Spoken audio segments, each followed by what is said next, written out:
আপনার নাম কি ২০২৬ সালের নতুন ভোটার তালিকায় রয়েছে? কিভাবে মোবাইল থেকে নিজের ভোটার কার্ডের লেটেস্ট স্ট্যাটাস চেক করবেন? ভোট দেওয়ার জন্য নতুন ভোটার স্লিপ বা ডিজিটাল কার্ড ডাউনলোড করার সহজ উপায় কি? আপনার আবেদন কি এখনো পেন্ডিং? জানুন ভোটার কার্ডের সবথেকে লেটেস্ট আপডেট। নমস্কার বন্ধুরা, আপনাদের সবাইকে স্বাগত জানাই কাশিদ অনলাইন হেল্প চ্যানেলে। ২০২৬ সালের বিধানসভা নির্বাচন একদম সামনে, আর এই সময়ে সব থেকে গুরুত্বপূর্ণ কাজ হলো ভোটার তালিকায় আপনার নাম ও তথ্য সঠিক আছে কিনা তা যাচাই করা। আজকের ভিডিওতে আমি আপনাদের দেখাবো কিভাবে আপনারা বাড়িতে বসেই মোবাইল ফোনের মাধ্যমে ভোটার লিস্টের নাম চেক করবেন এবং একদম নতুন স্টাইলের ভোটার স্লিপ বা ডিজিটাল ভোটার কার্ড ডাউনলোড করবেন। আজকের ভিডিওটি একটুকু স্কিপ না করে শেষ পর্যন্ত দেখুন। আপনারা যদি এই চ্যানেলে নতুন হয়ে থাকেন, চ্যানেলটিকে সাবস্ক্রাইব করে পাশে থাকা বেল আইকনটি অন করে দিবেন। ভিডিওটি ফেসবুক পেজে দেখলে পেজটিকে ফলো করতে ভুলবেন না। চলুন ভিডিওটি শুরু করা যাক। তো প্রথমেই দেখে নেব ভোটার্স লিস্টের নাম ও স্ট্যাটাস চেক। প্রথমেই আপনাদের নির্বাচন কমিশনের অফিসিয়াল পোর্টাল voters.eci.gov যেতে হবে। সেখানে গিয়ে আপনারা সার্চ ইন ইলেকটোরাল রোল অপশনে ক্লিক করে আপনি আপনার এপিক নম্বর অথবা আপনার নাম ও বাবার নাম দিয়ে সার্চ করতে পারেন। এখানে যদি আপনার তথ্য দেখায় তবে বুঝবেন আপনার নাম ভোটার তালিকায় বহাল রয়েছে। যাদের নাম ট্রাইব্যুনালের মাধ্যমে নতুন করে যুক্ত হয়েছে তারা এখানে নিজেদের নাম আপডেট হয়েছে কিনা তা খুব সহজেই দেখে নিতে পারবেন। এবার দেখুন নতুন ভোটার স্লিপ ডাউনলোড করার পদ্ধতি। নির্বাচনের আগে ভোটার স্লিপ বা ভোটার ইনফরমেশন স্লিপ ডাউনলোড করা অত্যন্ত জরুরি।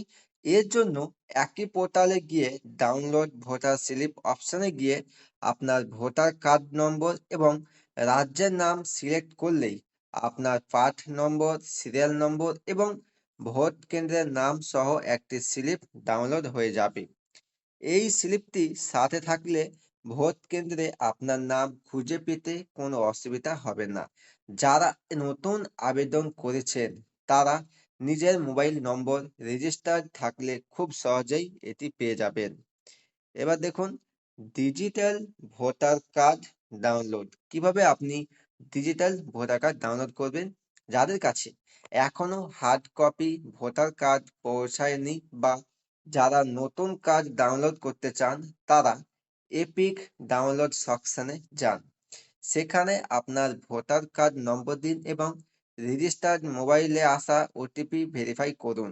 ওটিপি ভেরিফিকেশন সম্পূর্ণ হলেই আপনার ফোনে original digital voter card download হয়ে যাবে। মনে রাখবেন, যদি আপনার কার্ডে মোবাইল নম্বর লিংক না থাকে তবে প্রথমে আপনাকে ফর্ম 8 ফিল আপ করে নম্বরটি আপডেট করে নিতে হবে। এবার দেখুন যে ভুল থাকলে বা নাম না থাকলে করণীয় কি? তাহলে কি করবেন? যদি সার্চ করার পর আপনার নাম না দেখায় বা তথ্যে কোনো ভুল থাকে তবে দ্রুত আপনার স্থানীয় বিএলও বা এসডি অফিসে যোগাযোগ করুন। ট্রাইব্যুনাল বা ডিএম অফিসে যারা আবেদন করেছিলেন তারা তাদের রেফারেন্স নম্বর দিয়ে আবেদনের বর্তমান স্ট্যাটাস চেক করতে পারেন। নির্বাচনের এই শেষ মুহূর্তে আপনার ভোটার অধিকার নিশ্চিত করা সবথেকে বড় দায়িত্ব। সুতরাং বন্ধুরা, আজকের এই সহজ পদ্ধতি আপনারা নিজেদের ভোটার কার্ডের যাবতীয় কাজ সেরে নিতে পারবেন। আপনার নাম তালিকায় ফিরল কিনা বা ডাউনলোড করতে কোনো সমস্যা হচ্ছে কিনা তা অবশ্যই কমেন্টে আমাদের জানান। ভিডিওটি ইনফরমেটিভ মনে হলে একটি লাইক দিন এবং সকল বন্ধুদের সাথে ভিডিওটি শেয়ার করে দিন যাতে কেউ ভোট দেওয়া থেকে বঞ্চিত না হয়। সরকারি সব গুরুত্বপূর্ণ আপডেট সবার আগে পেতে আমাদের চ্যানেলটি সাবস্ক্রাইব করে পাশে থাকুন। দেখা হচ্ছে পরবর্তী আপডেটের সঙ্গে। ততক্ষণ আপনারা সুস্থ থাকুন, ভালো থাকুন। ধন্যবাদ।